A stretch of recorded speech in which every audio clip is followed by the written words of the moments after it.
Right, so thank you very much for the kind invitation to attend. So Dr. Musa, Dr. Abdullah, Dr. Fawaz, I couldn't turn down the offer of coming out to Dubai. So I work in UK in Birmingham, which is the second city of the UK, and the case is entitled "When the Going Gets Suddenly Rough and Tough." So straight to the case, this is a 76-year-old gentleman who's presented with episodes of angina. So he came to our rapid access chest pain clinic. He's not diabetic, but he does have hypertension, is also an ex-smoker. So at the time, he had PCI to his right coronary artery with 2 drug-eluting stents, and he also had a moderate lesion in his LAD. We went ahead and treated that right coronary artery. He was then reviewed in clinic and discharged at that stage because he was doing well. Now, unfortunately, he came back about 6 months later with further ongoing symptoms of angina. So he was already optimized on medical therapy at this stage, and we relisted him for an angiogram. So our thoughts at the time was this is either going to be progression of the LAD disease and or possibly in-stent restenosis of the right. Now, reassuringly, the right coronary artery looked absolutely fine. And what had happened in that sort of interim period of time was that his LAD diagonal disease had progressed. So you can see that he's got this complex bifurcation with at least moderate looking disease in that LAD. So the first thing we did was to evaluate the LAD and diagonal further. And we did that by putting a pressure wire down. And indeed, both of those vessels were strongly positive. So RFR values of 0.82 in the diagonal and 0.83 in the LAD. So given that finding, we felt that actually what we needed to do was to deal with this with a 2-stent procedure because both vessels were significant. So our preferred 2-stent procedure in our institution now has become the DK crush procedure because of the evidence base behind it. So the diagonal was stented with a 275/29. We then routinely bring back the balloon and post-dilate just to open up the struts of the side branch.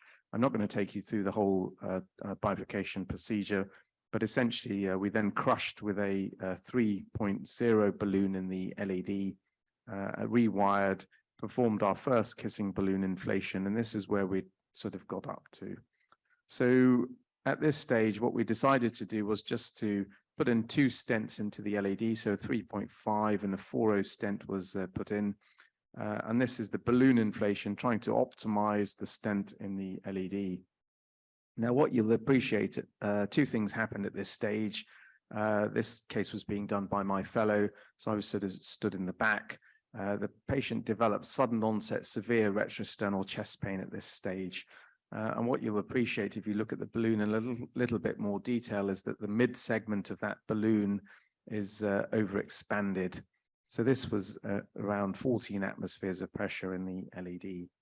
So knowing possibly what has happened here, I asked my fellow to put the balloon down, take the balloon back, but don't remove it from the artery and do a shot of the coronary vessel just to assess the flow. And you can see that we're left with this sort of dreadful complication here. This is a Ellis type 3 perforation, so active jet extravasation from the coronary artery here. So luckily we have the balloon still in place. So a few seconds after that, what we did was to inflate that balloon to try and cause balloon tamponade.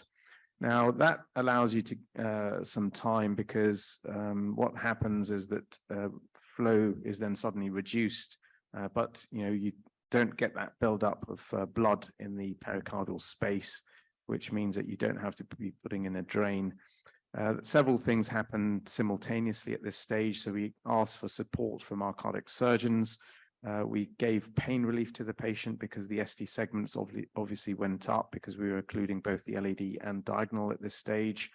And the other thing that we did was to ask for an echocardiogram to be done just to help us decide whether or not we needed to put a drain in for this gentleman.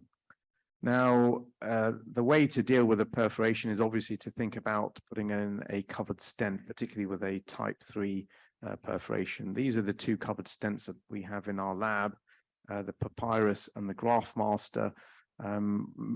pretty much the graft master has seen its days now, and I think this is a very bulky two-layered stent, so we tend not to use that because it's difficult to pass down the guiding catheter. The other thing is that you have to be 6 French to be able to deliver the graft master, whereas the papyrus, which is a polyurethane based stent, is single stent with this cover.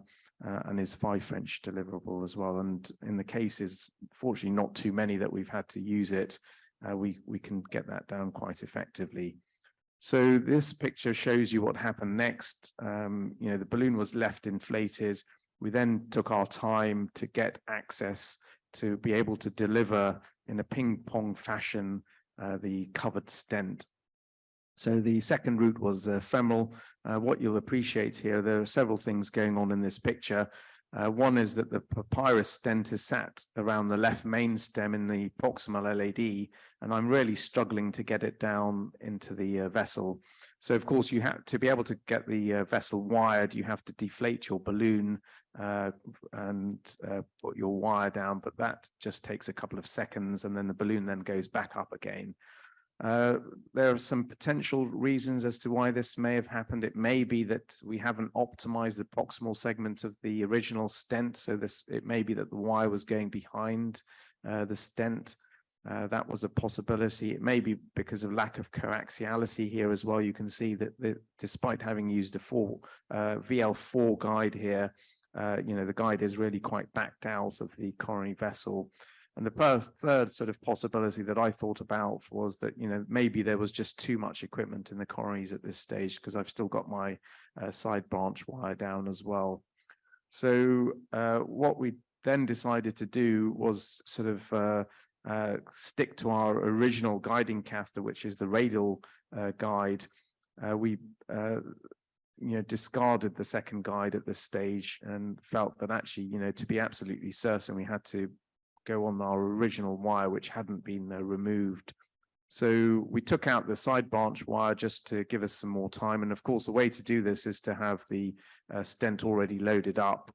So you put the balloon down, remove the balloon, and quickly get the covered stent in. And his hemodynamics improved at this stage as we covered this. And what you should not then do is, of course, forget about the rest of the bifurcation procedure. So we went ahead and optimized the LAD diagonal and finished off the DK crush.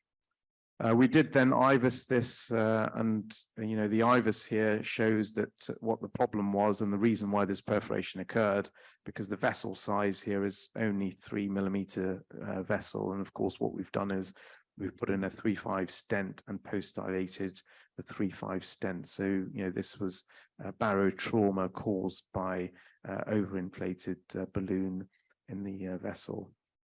We have published a couple of years back, we did look at the incidence of and management of patients with coronary artery perforation over an 11-year period. So what we found actually was that the incidence of perforation is going up over that period of time. And I think it's just because we're dealing with more complex patients than we have done in the past. If your patient ends up with a drain being put in, their prognosis is actually very, very poor. So, the mere fact of having to put a drain in means that you're dealing with a more complex patient. In this case, of course, we got away because of the rapidity of balloon inflation without the need for putting a drain in. So he went home after 48 hours. He's been symptom-free over the last 12 months. The ping pong guide technique has been described and is effective, allowing for minimal leakage time, but obviously didn't work for us in this case, in which case you have to switch back to your original guide catheter.